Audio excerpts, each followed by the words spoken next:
Bueno, muchachos, bienvenidos a la clase. Manuel, es tu nombre, ¿no? Estuviste la semana pasada, así que bienvenido nuevamente. Me alegra que estés aquí. Aquí en el fielmente todo bien con estamos estudiando de recuerdo los que llevan un poquito más de tiempo, el libro La Carta de Pablo a los Efesios, avanzando en ella. Y vamos a brevemente a enlazarnos allí lo que vimos la semana pasada con esto, para los que no estaban.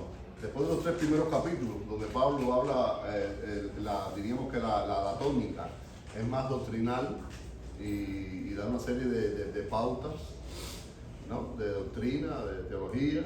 Después, la segunda parte de la carta, entonces se convierte un poco más práctica.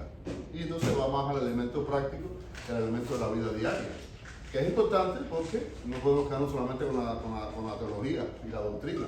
Si no la llevamos a la práctica y no nos sirve en la vida diaria y no vivimos la vida como Dios quiere, nos podemos convertir en unos grandes intelectuales bíblicos o unos grandes conocedores o unos grandes repetidores de la enseñanza bíblica.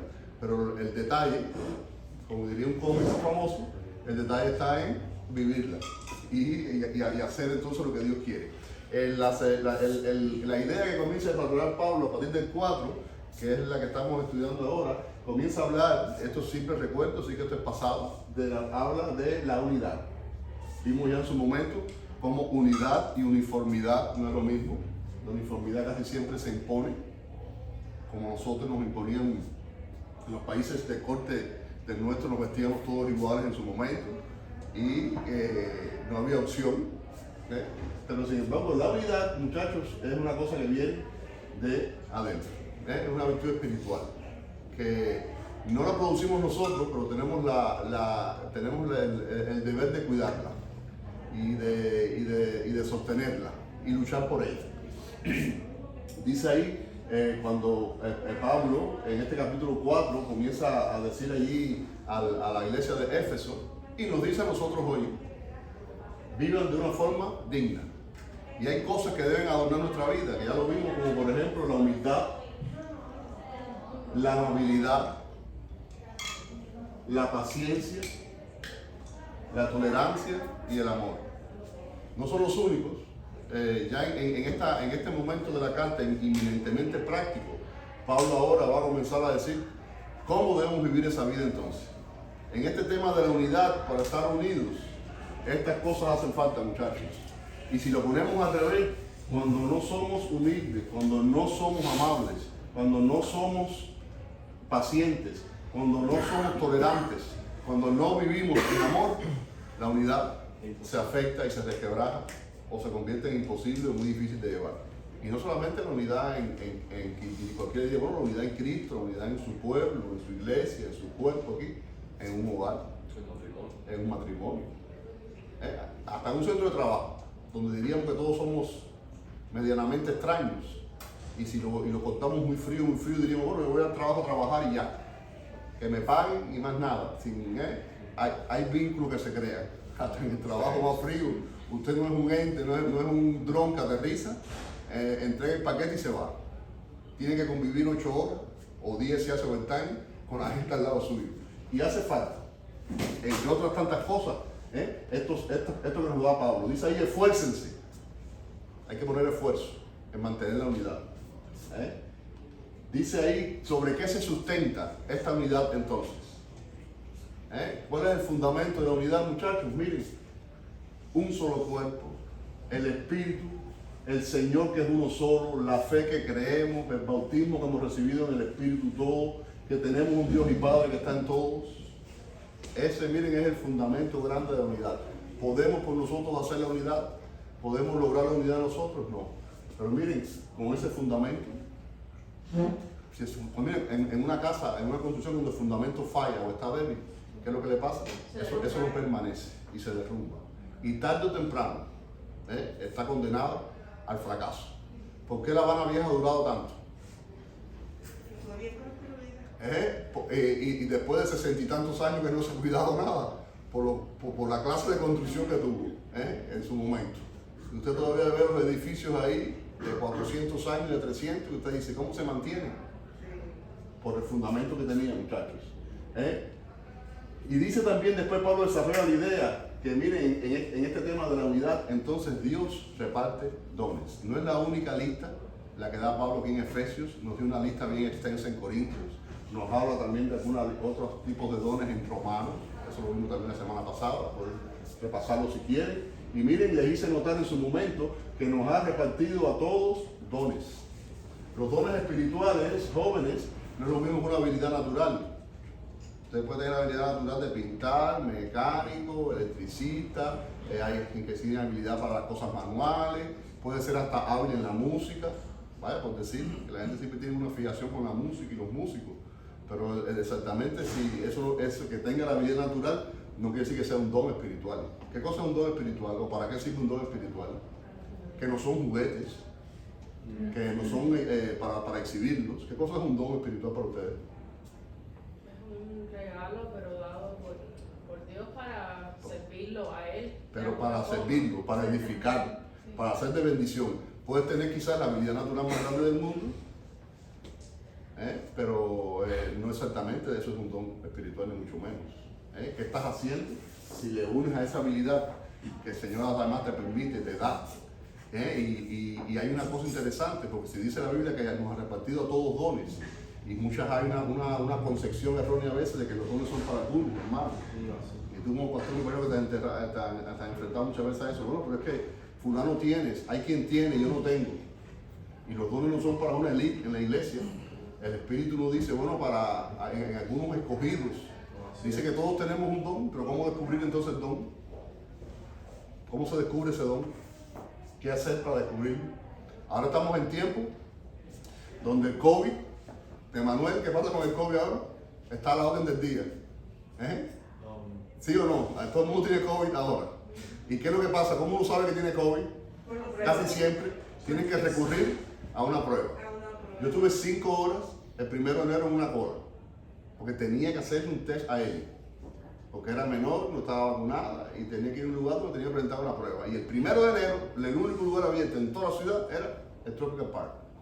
Y un test inside en el puerto. Me imagino que sería para los cruceristas. Tenía porque tenía que presentar una prueba 24 horas antes. Lo que a ella hacía falta para el día 2, tenía que ir el día 1. El día 1, 1 de enero, tuve literalmente desde las 10:20 de la mañana hasta las 3:15 de la tarde. Me faltaron 5 minutos para 5 horas en un carro.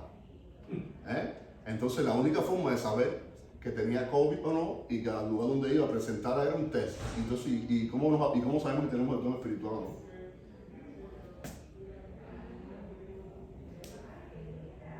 ¿Cómo descubrir ese don? Prueba. Prueba. ¿Qué tipo de prueba? La que tenemos que vivir día a día. ¿Tú crees que viviendo día a día uno puede descubrir el don? A ver, tu idea, hermano. Sí, yo lo que quiero decir aquí con esto de que los dones son algo que es para el servicio del Señor y el servicio de la comunidad cristiana, la bendición. Algunas veces dentro de nuestras iglesias también hay un poco de confusión con respecto a eso, porque algunas veces desde los mismos púlpitos se dice sí que el hermano tiene el don del pie o tiene el don de la cocina y entonces desde los púlpitos se predica algunas veces y se enlistan cosas que no son parte de la lista de los dones espirituales y que si bien es cierto están para el servicio del Señor, pero no son dones espirituales. Pero mi pregunta, y no quiero entrar en el detalle porque esto no es una clase de dones ni mucho menos, si la lista bíblica que tenemos es exhaustiva y de ahí no debemos salirnos o no quiero dar ese, sino cómo descubrir si tenemos don o no. Si estás caminando con Dios, si tu diario vivir está afirmado en la palabra, de alguna forma el Espíritu Santo te va a dejar saber a ti en qué tú tienes que servir. Miren, esta idea de Elianet, más esta otra que voy a decirle, que la leí de un pastor, diríamos que son las que más, si quieres aportar algo, dile hermano, es, miren, una de las formas grandes de descubrir cuál es el don que tenemos, porque dice la Biblia que a todos nos repartió algo, es aquí, miren, sirviendo y congregando y haciendo. Acostado en la casa así, o cerrado, o quizás abajo de un árbol, mirando para las estrellas, esperando que amanezca, que anochezca, que pase la luna, y de pronto oiga la voz, oye, tú puedes servir en esto, tú puedes ser de bendición a mi pueblo en esta área. Es difícil. Y a veces usa un hermano, y a veces usa una situación el Señor, y ahí usted hace así, y se encamina por. Dime si quiere decirme algo. yo creo que una de las cosas también es que el Espíritu Santo te hace ver una necesidad y si tú respondes a esa necesidad y puedes descubrir el error. Pudiera también por ahí descubrir. A veces, porque hay gente que ve una necesidad y dice, oye, hace falta que se haga tal cosa, hace falta que a fulano le hace falta algo. Pero si a eso tú le sumas la compasión de hacer algo al respecto para suplir esa necesidad, quizás ahí puedes. Y puede ser que en esa necesidad o en esa situación tú des el paso al frente, por usar una palabra común, y descubras que tienes ese don. Sí, Y puede ser que no. Que no. Que simplemente des el paso como un elemento más de compasión en tu vida, de amor, de necesidad, de altruismo. Descubre que Deja darte la mano y deja hacer algo y ya. Y puede ser que no sea exactamente. Miren, hermano. Y los dones no son juguetes. Los dones son para edificar el cuerpo de Cristo. así. No es para gloriarse. No es que para que pongamos cartelitos y digamos, y fulano y fulana.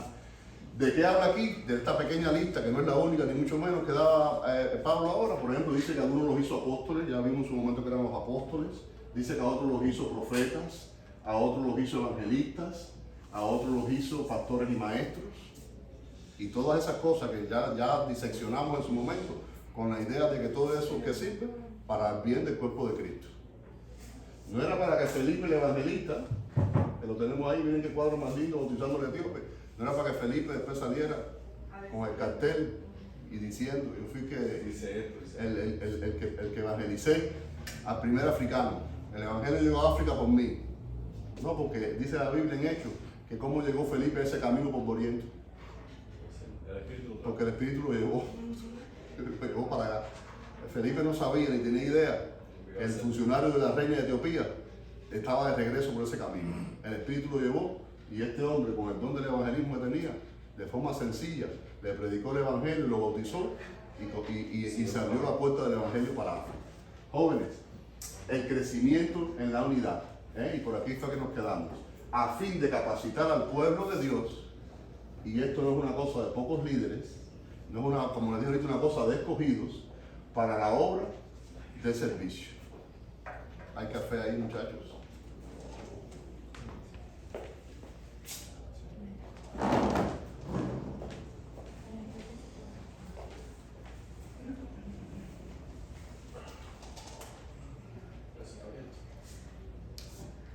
Capacitarlos para la obra de servicio y de edificación del cuerpo de Cristo. Y miren, hay cosas que nos podemos dar cuenta cuando estamos creciendo, cuando estamos siendo capacitados.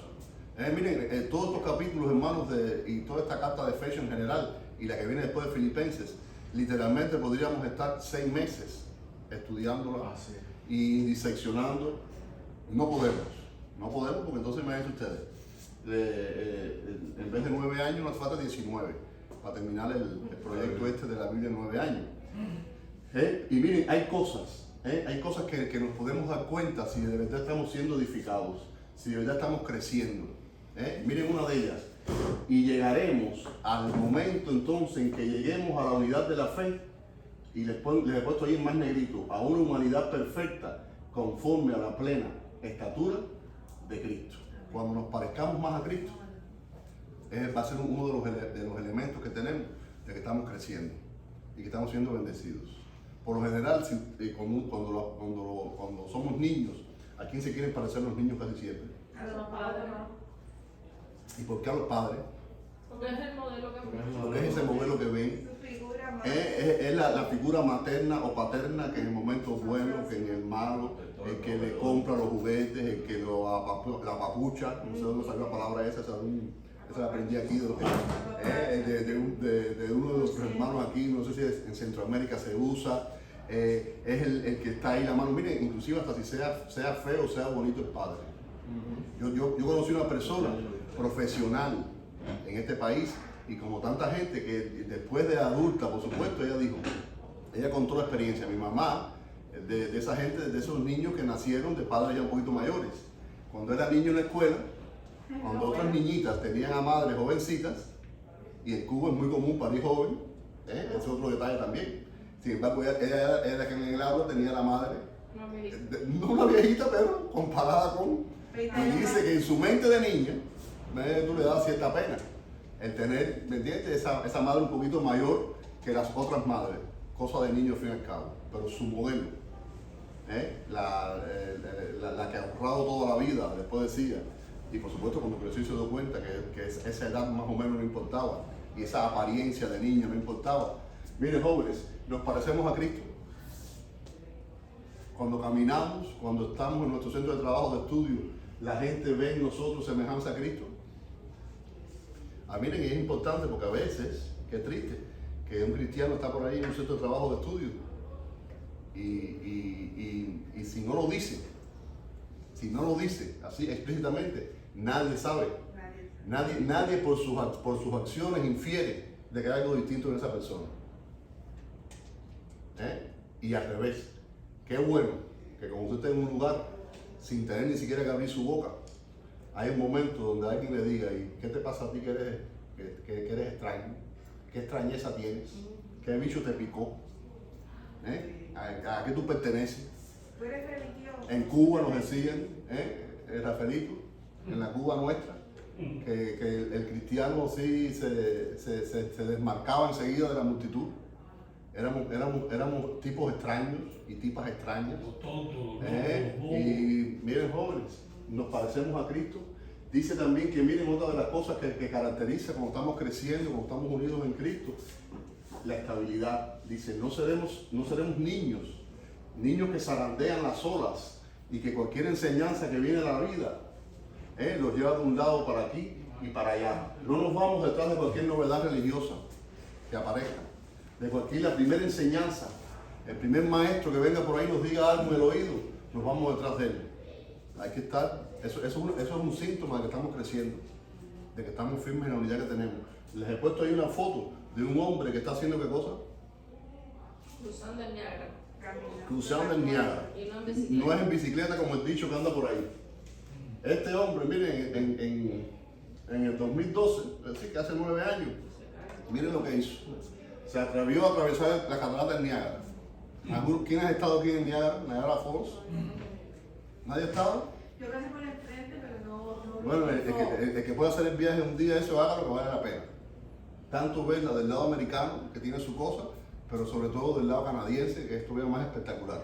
Cuando usted ve ese torrente de agua cayendo, y cuando yo veía esa foto de ese hombre atravesando ahí, me daba escalofrío nada más que de ver la foto. Y miren la gente esperándolo aquí del lado americano. Él cruzó desde la frontera, desde el lugar canadiense hacia el americano. ¿Qué le hacía falta a ese hombre? Entre tantas cosas, Mucha estabilidad para con ese torrente de agua que estaba debajo y seguir adelante. Jóvenes, estamos siendo zarandeados. Cualquiera que viene nos hace un cuento bíblico, lo creemos. Son cosas que podemos usar como pautas para saber en qué estado estamos de crecimiento. Por cierto, este hombre es aquí de la Florida. Es aquí de Sarasota, me parece. Así que tenemos un floridano ahí valiente que cruzó el Niágara. No, cubano que no es. Ya sería mucho pedir ya. Muchacho, cubano. No, porque quizás medio loco también. Miren, jóvenes, otra de las cosas que dice Pablo también. Y cuando vivan la verdad, qué importante esto. Yo la verdad cuando leí esto, que le pasaba 1000 veces por arriba, nunca había meditado. Y cuando vivan la verdad, vívanla con amor. Y dice alguien, cuando la verdad se dice sin amor, se convierte en brutalidad. Y cuando el amor se dice, y cuando el amor sin verdad, entonces se convierte en algo hipócrita.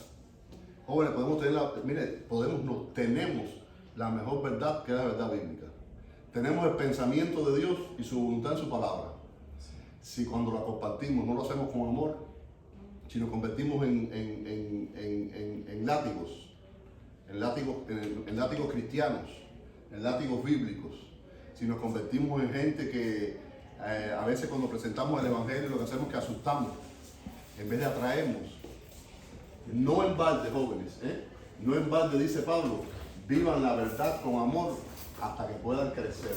Símbolo de crecimiento en tu vida cristiana es cuando compartas la verdad en amor. Esto es un síntoma de madurez. Y dice que por su acción todo el cuerpo de Cristo, jóvenes, nosotros que estamos aquí, vamos a crecer y nos vamos a edificar en amor, sostenidos unos a otros. Es importante, jóvenes, la cooperación.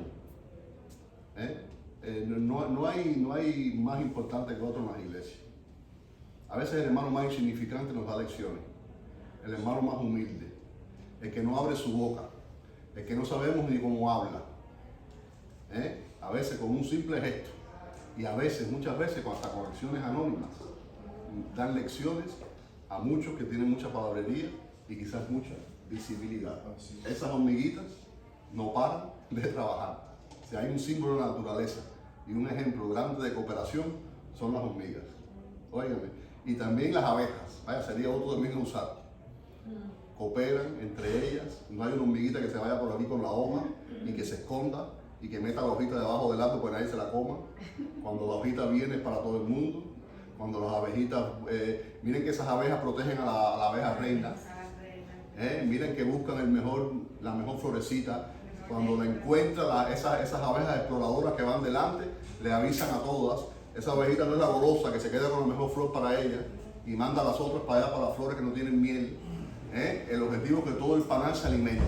El objetivo de esas hormiguitas es que todos compartan la misma ramita, que todos puedan comer, que todas estén protegidas. Jóvenes, eso es lo mismo que tenemos que hacer en nuestra vida cristiana. La unidad espiritual, muchachos, la unidad espiritual no es algo que podemos fabricar nosotros, pero sí es algo que debemos proteger y debemos mantener. La verdad va a unir, la mentira va a dividir, el amor va a unir, cuando haya egoísmo va a haber división. ¿Con qué nos quedamos? ¿Con mentira y egoísmo?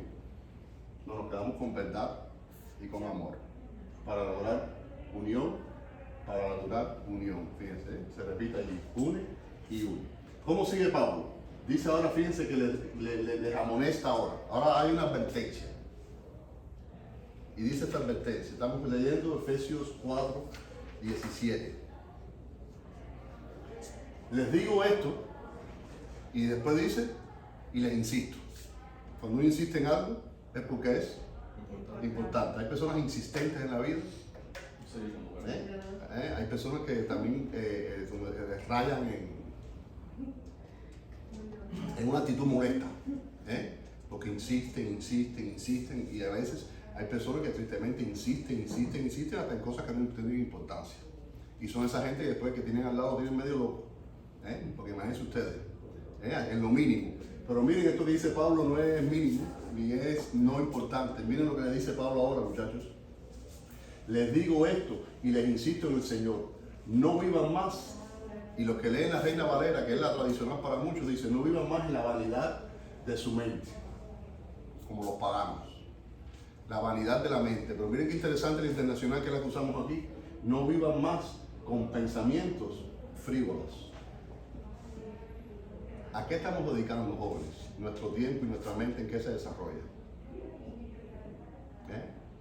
Es muy importante tener la mente ocupada en cosas buenas. Qué triste. Y la juventud tiene un terreno grande. La juventud muchas veces, tristemente decirlo, ocupa su mente no en las cosas buenas. El ocupar la mente no en lo correcto, no en lo que Dios quiere, jóvenes, puede tener consecuencias tremendas. No vivan con pensamientos frívolos. Inclusive, les puse en chiquito, no sé si distinguen esas notas que yo pongo pequeñas ahí, cuando uno va a la palabra griega que hay detrás, dice que inclusive pudiera referirse a pensamientos que alojan en cierta forma cosas malvadas o perversas. No solamente una vanidad, si leyéramos por ejemplo la Reina Valera como ay, lo vano, lo que no importa, la cosa cursi, o si leemos lo frívolo, que es más o menos parecido. Cuando vamos a la palabra que está detrás, hay un autor que consulté que dice, y quizás inclusive hasta con tintes, con pincelados de algo malo y perverso. Sí, escuché un paso que decía que una mente desocupada está bien del demonio. ¿Es una mente desocupada? Está bien del demonio. Miren, dice, a causa de la ignorancia que los domina y la dureza que hay en su corazón, han perdido toda vergüenza, dice la Reina Valera, toda sensibilidad. Se han entregado a la inmoralidad, la palabra un poquito más elevada que usa Reina Valera, a la lascivia, y no se sacian de cometer actos indecentes. En la iglesia de Éfeso había mucha gente recién convertida. Esta es una congregación joven. Aquí no había cristianos, Rafaelitos, familiares, históricos de esos muchachos. Aquí no había muchachos que se habían criado en el Evangelio y habían nacido en el Evangelio porque sus padres habían sido cristianos y sus abuelos habían sido cristianos. No, aquí todos eran primera generación, niños en Cristo, llenos de una forma de vida, como es lógico cuando uno se conoce a Cristo, y viviendo en una ciudad como era Éfeso, pagana al extremo, viviendo en todo tipo de inmoralidad, en todo tipo de paganismo, en todo tipo de idolatría. Aquí no había historia anterior, aquí no había Loidas y Eunices que habían llevado el Evangelio en los corazones de esos niños convertidos, de esos adultos. Miren la advertencia que les hace Pablo, están viviendo en Cristo los hermanos efesios, pero miren, quítense de su mente, y nos lo dice a nosotros hoy también cristianos del siglo XXI, los pensamientos frívolos.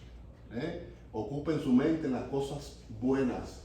Hay que tener cuidado, jóvenes, cuando se entregan a la inmoralidad, cuando pierden la vergüenza, cuando hacen actos indecentes. Nada de esto, jóvenes, nada de esto agrada al Señor.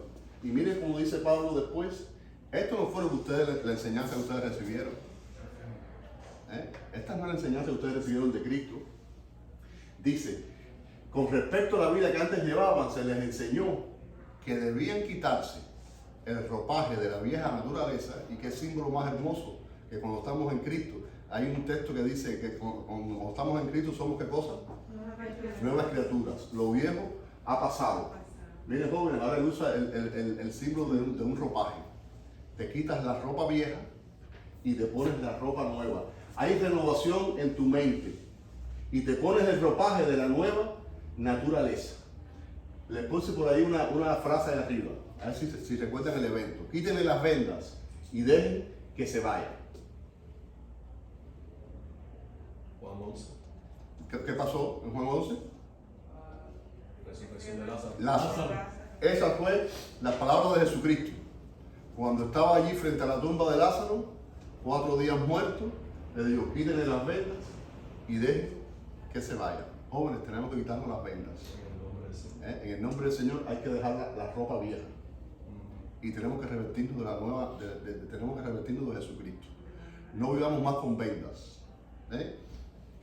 Somos cristianos, hemos renacido, estamos caminando en Cristo, pero todavía de vez en cuando tenemos una venda que se nos queda. Yo me imagino cuando Lázaro salió, tuvo que necesitar ayuda para desenroscar todo eso que estaba allí.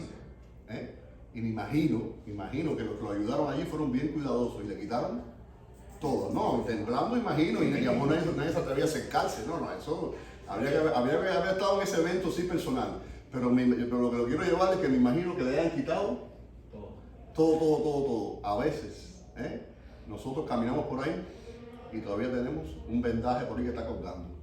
Y nos hemos dado cuenta. ¿Alguna vez les ha pasado que se han puesto una ropa nueva y no han quitado la etiqueta? Sí. Ay, Dios mío, qué pena. Una vez yo vine aquí al templo con una chaqueta de esta así, de traje.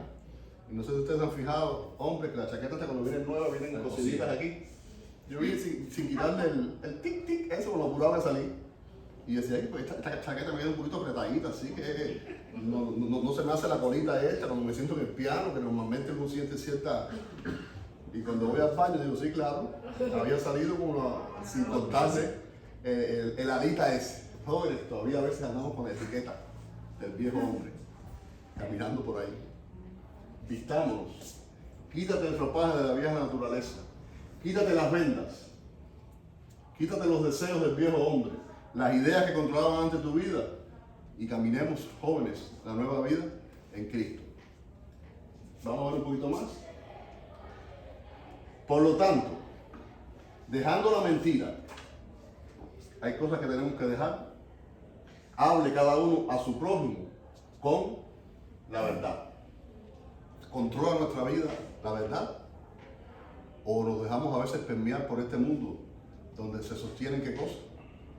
Miren, literalmente, jóvenes, estamos en una sociedad donde diríamos que la mentira se ve inclusive como casi que una virtud ahorita. Sin una necesidad. El más mentiroso y el más pícaro y el que hace la jugada más sucia, ese es a veces el que más Gana. El que más gana, pero lo más lindo no es el que más gana, y sino el que a veces es el que es más admirado. El que se trata de comportar con la verdad, de ser honesto, de no caer en cosas incorrectas, cae pesado. Oye, pero este perro muerto no quiero tenerlo al lado. Porque hay como chivado. O, Él te está cuidando los dueños, no sé o jóvenes, cuando decimos la verdad, no se olviden que le damos buen terreno para que el espíritu actúe.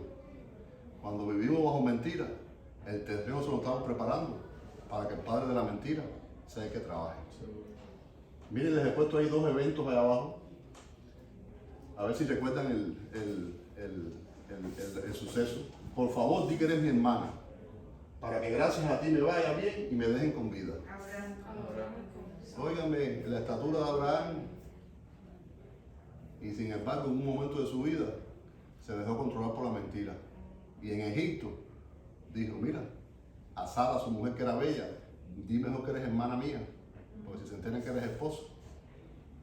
Se dejó controlar por la mentira, tuvo consecuencias. Miren ahora el segundo evento. ¿Cómo es posible que Satanás haya llenado tu corazón para que le mintieras al Espíritu Santo y te quedaras con parte del dinero que recibiste por el terreno?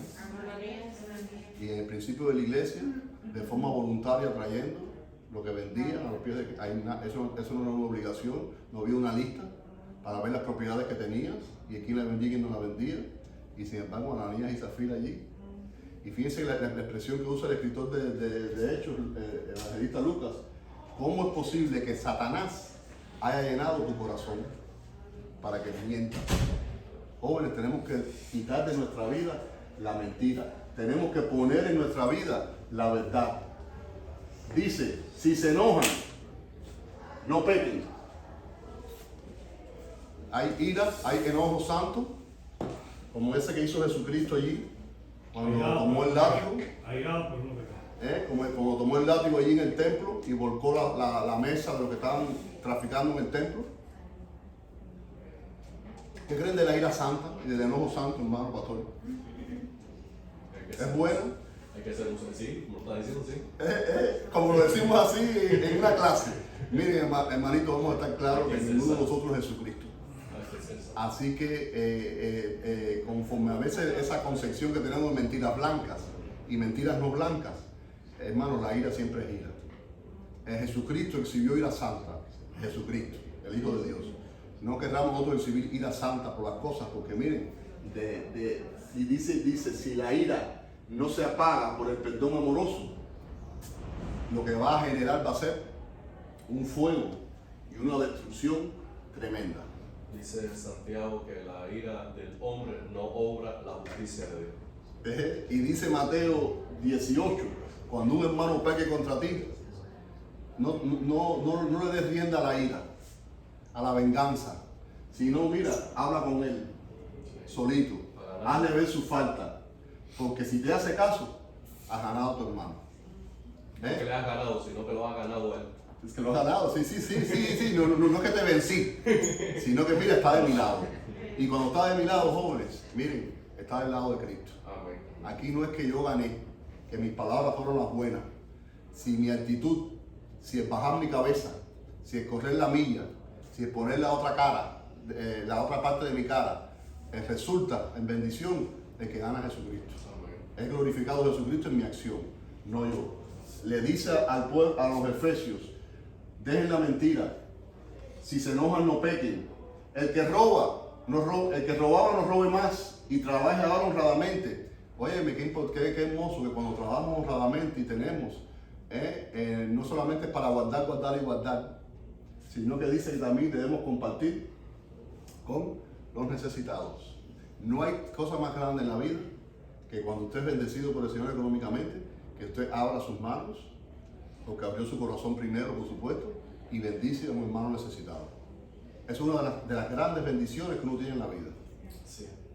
Cuando usted tiene, porque el Señor se lo da, y usted comparte. El corazón se abre y después esa apertura de corazón, por favor, lleven a una expresión de apertura también de mano y de bolsillo. No se quede solamente con el corazón abierto. También llévelo a una acción más concreta. Quizás en tiempos de Pablo, porque después fíjense, yo les puse ahí una notica cuando hay una otra carta que estudiaremos próximo, que es la carta de Tito. que dice una palabra a los esclavos, que no le robaran a sus amos. En el Imperio Romano, y cada vez que ha habido esclavitud, parece que muchos amos llevaban a los esclavos a una situación tal que tenían que robarlos, tenían que defraudarlos. Y Tito les advierte, el esclavo que se convierte y que conoce a Jesucristo, no debe seguir haciendo esa práctica. Pablo, cuando escribe a los Efesios, dice esto. No era que le estaba escribiendo esclavos en este caso, pero parece que esta actitud de robar estaba extendida en la sociedad. En Cuba hay una palabra muy típica para el robo. Resolver. ¿Qué es qué cosa? La palabra resolver. Y bueno, cuidado, porque resolver entre comillas es robar. Les puse de arriba, estas dos fotos se las he puesto por algo. No solamente roba el que está entrando a la casa con la pata de cabra, sino también puede haber que haya ladrones, como ese de arriba, de cuello y corbata, de mucha sofisticación. Bernie Madoff, que murió, por cierto, el año pasado, y está catalogado como el hombre que hizo el robo más grande, el Ponzi Scheme más grande que se ha hecho en la historia. Fueron miles y millones de dólares que defraudó a inversores. Y terminó en la cárcel y murió en la cárcel. No solamente el ladrón tradicional en cualquier negocio que hagas. Eso lo vimos, me acuerdo cuando estudiamos Proverbios.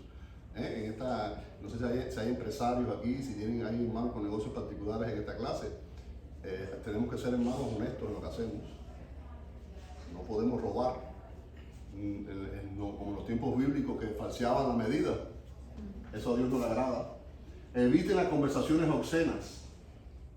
Que cuando hablemos, nuestras palabras jóvenes edifiquen. Miren, una cosa obscena es una cosa que va contra la honestidad, contra la modestia, contra el recato. La Reina Valera dice conversaciones corrompidas. O la Dios habla hoy dice malas palabras. Jóvenes, tenemos que ver nuestro vocabulario. A veces uno ve por ahí cada persona que cuando abren su boca, y a veces cuando leí esto quise traérselo y se lo noté ahí, y a veces no necesariamente tenemos que decir malas palabras ni cosas corrompidas y obscenas. A veces nos queremos llevar tan bien con la multitud que usamos un tipo de lenguaje para parecernos a ellos. Y exactamente no tenemos por qué decir malas palabras ni usar, sino que miren, nos rebajamos y tratamos de meternos en el tipo de conversación que todo el mundo hace para pasar inadvertidos. Sería lo que le pasó a Pedro cuando comenzó a jurar y perjurar diciendo no conozco a este hombre, cuando estaba en el patio allí del sumo sacerdote. A lo mejor no dijo malas palabras, pero se puso en un tipo de lenguaje que dijeron, mira, paso como uno más. Jóvenes, nosotros no somos uno más del montón. Tropezamos más con la boca o con los pies. La boca. Y jóvenes, termino aquí la clase, que es esta primera parte. No agravien. Y la versión clásica dice, no contristéis al Espíritu Santo de Dios. Contristar es entristecer. Y agraviar es cuando usted ofende a alguien, la fama de alguien. Así que cualquiera de las dos traducciones que usen, no entristezcamos, no agraviemos al Espíritu que nos ha sellado, jóvenes. El Espíritu no se va a ir, pero a veces nuestras actitudes lo tiramos para un rincón.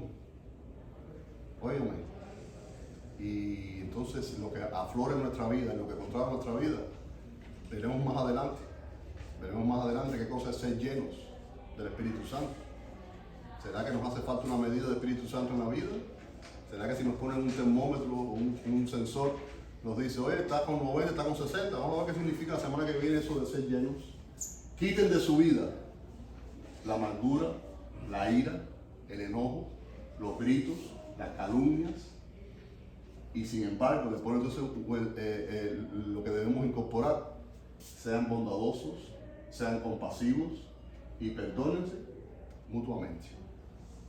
Fíjense, jóvenes, se han dado cuenta hasta ahora que del 4 en adelante, de forma eminentemente práctica, Pablo ahora ya va, después de dar tanta doctrina al principio, les dice a los efesios y nos dice a nosotros cómo debemos vivir la vida cristiana. Así que espero que haya sido de bendición. La semana que viene veremos entonces cómo Pablo desarrolla la idea esa de vivir en amor. ¿Qué significa vivir en amor? Vamos a orar. Padre, bendice a estos muchachos, a estos adultos que están en la clase.